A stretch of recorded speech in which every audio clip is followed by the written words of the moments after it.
அனைவருக்கும் வணக்கம். இன்றைக்கி வாங்க என்ன வீடியோன்னு பார்க்கலாம். வாங்க வீடியோக்குள்ளே போகலாம். இன்றைக்கி நம்ம பார்க்க போகிற வீடியோ என்னென்னு பார்த்தீங்கன்னா, காலிஃப்ளவர் மிளகு மசாலா தான் ஃப்ரெண்ட்ஸ்.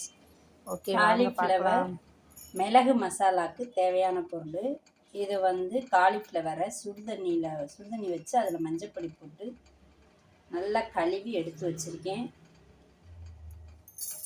அதுக்கப்புறம் தேவையான பொருள் என்னென்னு பார்த்தீங்கன்னா, மிளகு, தேவையான அளவு உப்பு, கரம் மசாலா பொடி, மிளகாய் பொடி. இது அரை ஸ்பூன் சில்லி பவுடரும் அரை ஸ்பூன் காஷ்மீர் பவுடரும் ரெண்டுமே வச்சுருக்கேன். ரெண்டு சேர்த்து ஒரு ஸ்பூனு.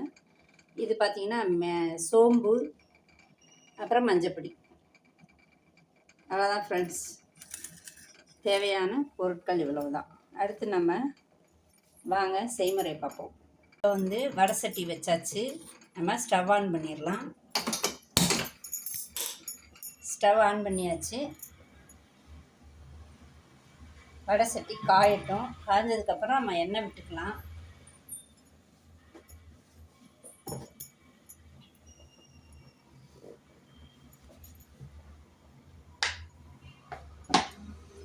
தேவையான அளவு எண்ணெய் விட்டுக்கோங்க. இதில் கடுகு இந்த மாதிரியெல்லாம் போடக்கூடாது. கடுகு போட்டு தாளிக்காமல் சோம்பு தான் நம்ம போட்டு தாளிக்கணும். எண்ணெய் காயட்டும்.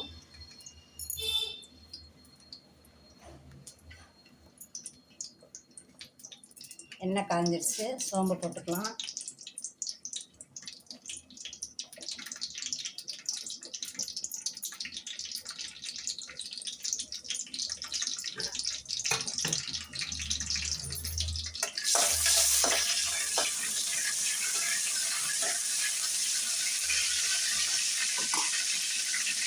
அடுப்பை கம்மி பண்ணிக்கோங்க.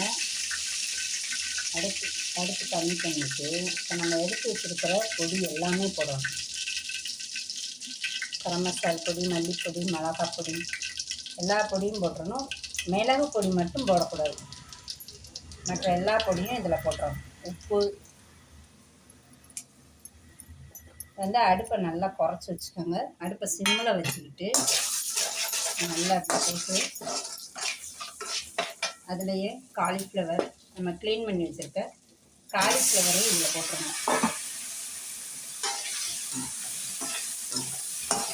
போட்டு அந்த மசாலா நல்லா மிக்ஸ் ஆகணும். மசாலா நல்லா சேர்ற வரைக்கும் இப்படி பெரட்டி விடுங்க.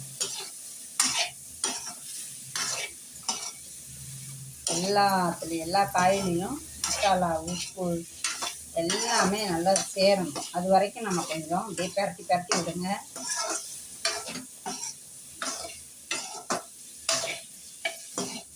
உப்பு உரப்பு சேர்ந்தால் தான் டேஸ்ட்டாக இருக்கும். அதுக்காக தான். இப்போ நல்லா பெரட்டியாச்சு. எல்லாத்துலேயும் நல்லா மிக்ஸ் ஆகிடுச்சு. அடுத்து நம்ம என்ன பண்ணோம்னா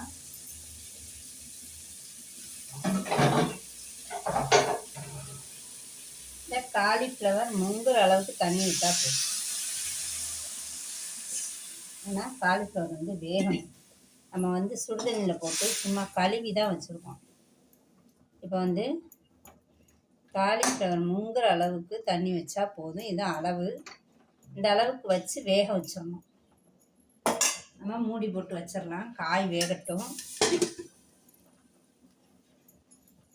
ஒரு 10 நிமிஷம் கழித்து பார்ப்போம். இப்போ காலிஃப்ளவர் வெந்துருச்சு. கரெக்டான இதுக்கு வந்துருச்சு. இப்போ தான் நம்ம மிளகு போடணும். மிளகு போட்டு 2 பரட்டணும். ஏன்னா மிளகு பச்சை வாடை தெரியக்கூடாது. அதனால்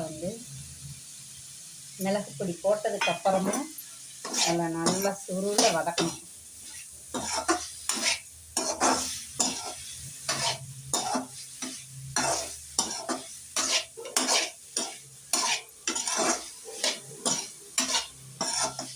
சமையல் எப்போவுமே நல்லா விருப்பத்தோடு செய்யணும். இன்ட்ரெஸ்ட் இருந்தால் தான் சமையல் நல்லா வரும்.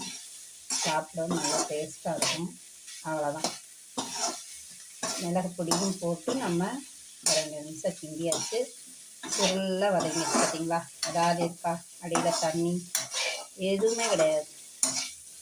அந்த பொடி போட்டு நம்ம கிளறும்போது எல்லாமே நல்லா தண்ணியெல்லாம் வற்றிடும், காயும் நல்லா வெந்துடும். அவ்வளோதான், ரெடி ஆயிடுச்சு காலிஃப்ளவர் மிளகு மசாலா. எப்போவுமே ஒரே மாதிரி செய்யாமல் நம்ம விதவிதமாக செஞ்சு சாப்பிட்டோம் அப்படின்னா நமக்கும் ரொம்ப பிடிக்கும், வீட்டில் இருக்கவங்களும் விரும்பி சாப்பிடுவாங்க. இப்போ நம்ம மல்லி இலை தூவி ஸ்டவ் ஆஃப் பண்ணிடலாம். அவ்வளோதான், காய் ரெடி ஆயிடுச்சு.